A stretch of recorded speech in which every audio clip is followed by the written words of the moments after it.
Hello, Samson here. Welcome to today's segment of book reviews. I have been reading another exciting and interesting book. So this one is titled Farming While Black. This is an interesting book by Leah Penniman. So this is one of those books where you want to really read and just get to understand what is happening and the origin of agriculture itself, the contribution that Black people had to put in when it comes to agriculture. So it stems from like different parts coming together, from the spirituality of the land and from all of these different pieces, just putting them together. A lot of agricultural books get to tell you how to, but this one specifically deals in why you need to do it. And yes, there are 7 major lessons that I have gotten from the book, which I'm going to share in this review. So diving right into it. So the very first lesson that Leah Penniman brings out from the book is the fact that Black land matters. Not only do Black lives matter, but Black land matters. So this is where the history you were not taught is actually coming into play. When you go back in history, like in the 1920s, about 14% of the land owning US farmers were actually Black in the actual sense, but today there is only less than 2% of the land that is controlled by Black folk. So in the actual sense, you cannot understand American agriculture without having an understanding of this history. Therefore, it becomes like keen and plays a very big role when it comes to just taking note and understanding what the history was like, in order to understand that really Black land matters as much as Black lives matter. Black land matters as well. So you need to have an education on history to understand not only the how to, but the why. The very second lesson that is pointed out is the fact that African and Indigenous farming techniques actually build sustainable agriculture. So the contribution that Africans actually have when it comes to indigenous agriculture and the sustainability of agriculture itself stems from the same fact that many things which are practiced in agriculture actually stem from African roots. Hence, we can confidently say that the new innovation that is coming in is stemming from the fact that it was the Africans in the actual sense who practiced the kind of agriculture that is mostly sustainable. The third lesson that is brought out is restoration of degraded land.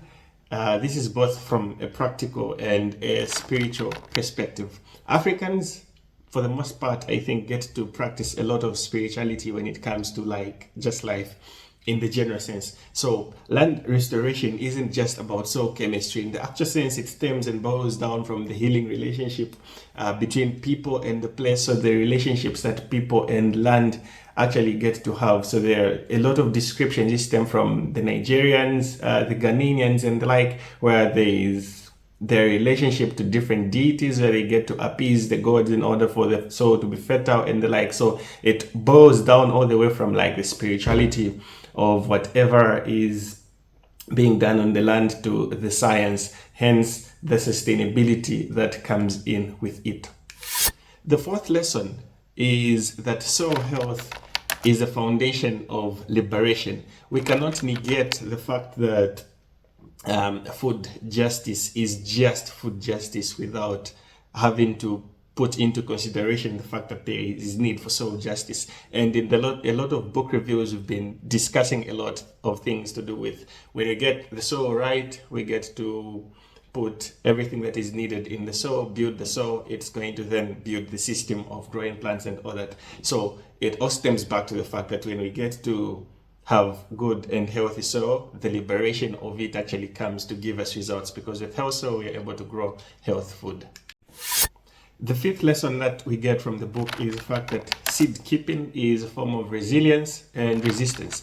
So in Seeds of Deception, we talked about the coming in of genetically modified seeds and the like, which do not necessarily have a very good role to play when it comes to the health of human beings and all that. So seeds are not just agricultural inputs. They are our heritage, and they get to describe what it is that we've been living and feasting on for the most part. And this is actually demonstrated in the African context for the most part, where we get to store up seeds in order to grow for the next season, which is organic in the actual sense, and it gets to be passed on from generation to generation to live on healthy stuff in the actual sense. So the resistance that comes with it is a story that the author actually gets to tell, where women were kidnapped in West Africa, or braided rice and the like, just as a result of the preservation of seeds. So it's an act of resistance and resilience.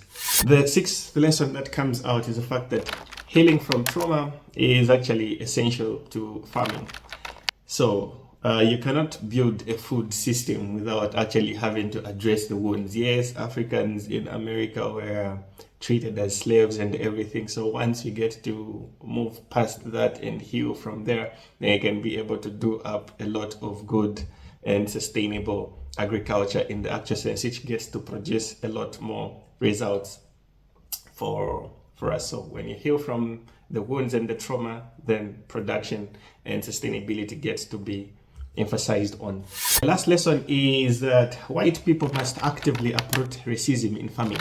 And yes, in the 2000s, I think, stemming back from Seeds of Deception, where a lot of experimentation wanted to be done on like Africans for whatever reason no one understands, where because of genetically modified seeds, you want to pass them on to Africans to experiment on them as though they're guinea pigs. So the white folk actually need to actively uproot the racism when it comes to farming. So this isn't just like a black farmer's book. Instead, it is a very good write-up actually for anyone who would love to have an understanding of the history that stems from agriculture itself and the like. So therefore, in conclusion, having an understanding of why Black land matters, the African and Indigenous farming techniques, which actually build sustainable farming, restoration of degraded land, which is not just a scientific but spiritual practice, soil health being the foundation of liberation, also that seed keeping is an act of resistance and resilience, also that healing from trauma is essential for agriculture to grow, and then white people need to actively uproot racism in farming. This is basically farming while black from Soul Fire's Farm Practical Guide. Yeah, till we meet in the next segment, I am checking out.